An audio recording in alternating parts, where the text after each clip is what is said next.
Hi, this is Jill Masek, and we're going to be talking about studying. Where and how do you study? Do you study in the kitchen, living room, bedroom, at work? Is it warm? Do you have loud music? Do you have a phone?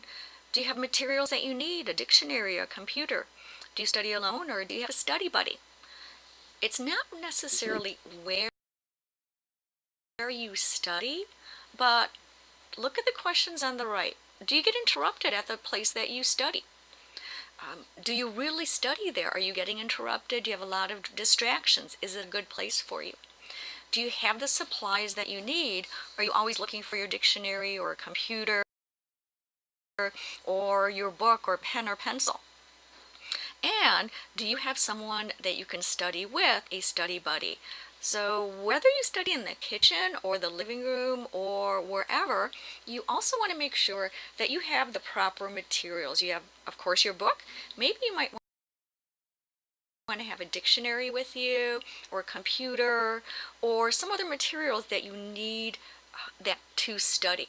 And whether you have loud music or you're the person who doesn't like any music at all, that's really your choice. Some people really love to study with music. Some people really need it super quiet.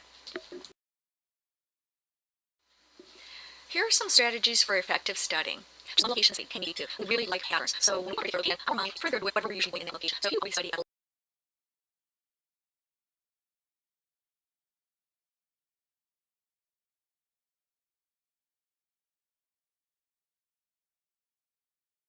library. You go to the library for things studying, and you have your books all spread out. That's what you're everything right. Eating, organize your area, have books in a pile or a backpack.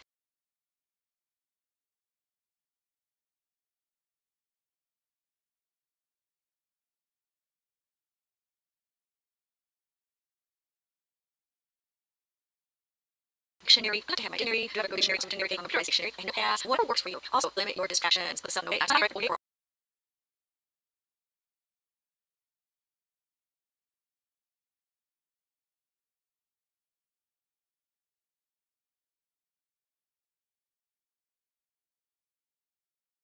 So wait, television set, or about this, if you formally effective study. Yes, short books. You experts recommend these places. So if you are sitting on your couch with feet up and the TV is on,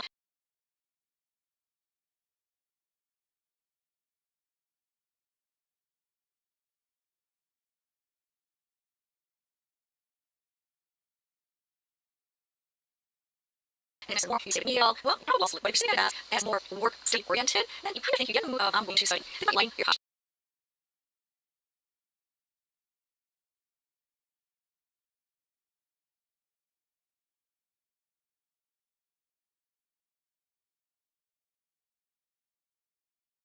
Sure, and I'm tired, I'm not letting you read your book.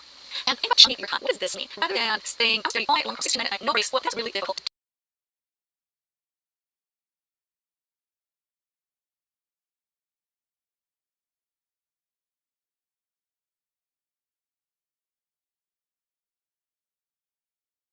So think about study for me 20 minutes and having a 10 or 15 minute break. I'm going to study for 45 minutes and then have 10 or so minutes study break. This actually, we're not, must make our study more effective.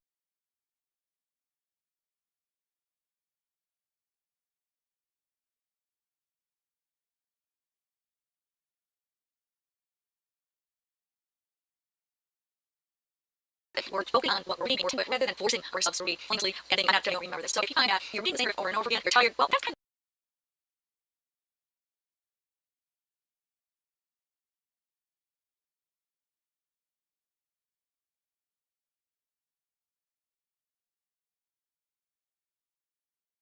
to stop and take a break, maybe some tea, coffee, or snack, or still food, and then get to study. This kind of goes with know your best time. Are you a morning person, an afternoon person, an evening person?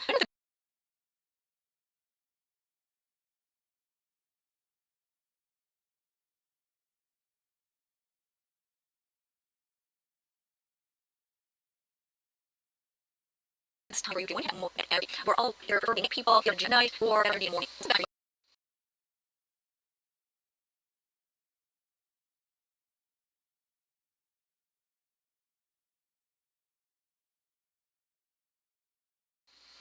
And here are some memory technique. The image name technique. Invent a relationship between the name and the object. In other words, a funny bone, that's the humerus bone. It attaches at the elbow. Okay, it's really not funny, but that's sometimes what it's called. Then there's also the association method. Placing items you want to remember in a specific location in a room. And I used to use this with anatomy and medical terminology. To remember bones, for example, the bones of a skeleton, I think about walking into my living room, and I really do walk into my living room, and I think I walk on my feet. What are the bones in my feet? And then I walk closer into the living room. What are the bones? I'm using my legs to walk. What are those bones? I sit down on the couch, and what are those bones that I sit on? And the bones in my torso and so forth. And you can do this with anything. You can do this with the presidents of the United States. You can do this with geography, important rivers and mountains. You walk into a living room, and what do you see? Or associating a place, an object with that particular location. And then we have some mnemonic devices, such as an acrostic, which is an invented sentence where the first letter of each word is a cue to an idea you want to remember. Anyone ever have this in school? Please excuse my dear Aunt Sally, sometimes known as PEMDAS. That is the order of arithmetic functions. If you break it down, if you're doing arithmetic math, P is whatever is in parentheses, you do that first. E, excuse, is exponents, and then M is multiply, D is division, A is addition, and S is subtraction. So you can invent these yourself, or even if you do some Google searches on how to remember certain items, whether it's history or geography or business or health administration terminology and so forth. Thank you for listening to my video, and I hope you are successful in your studying. Thank you.